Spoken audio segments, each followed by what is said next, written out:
and it was some rich pickings for Labor, obviously off the back of this week with the National Party dramas. And the fact that the Deputy Prime Minister yesterday said to us, in that interview that I did with him, Andrew, that he was already looking forward to welcoming Bridget McKenzie back to the ministry down the track. This is something that the opposition leader seized on during the question time. Let's have a look.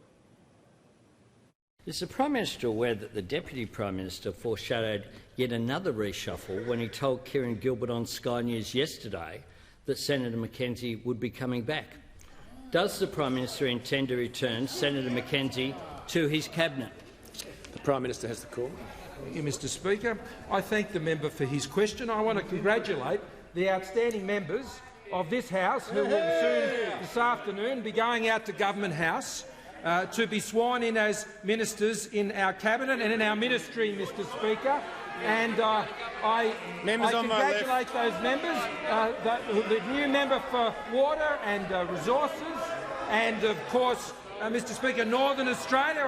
I congratulate in particular the Minister for Veterans Affairs and Defence Personnel. Mr Speaker, coalition governments in this country have given Australians stronger economies, safer borders, Mr Speaker, stronger national security and a focus on the needs of rural and regional Australians. Yeah, that was the Prime Minister's response. Interestingly, Andrew, before I come to you for your thoughts on all of that, I want to play for our viewers some remarks that Mathias Cormann made in the Senate, where he also reflected a similar sentiment to what we heard from the Deputy Prime Minister yesterday. Of course, we agree with the Deputy Prime Minister that, in due course down the track, we would welcome Senator McKenzie back to make a contribution at the highest levels of government. Of course, Senator McKenzie paid a high price for, for a breach that was identified to the ministerial standards. But of course, there'll be we look forward to the opportunity down the track for Senator McKenzie to make a contribution in government again. Mathias Cormann there this afternoon. And Andrew, the point that we made yesterday is it's not unusual for ministers to, have some time in purgatory and come back. But what is unusual is the fact that they're declaring it at the very time that she's being sent to the sin bin. Kieran, I can't believe it.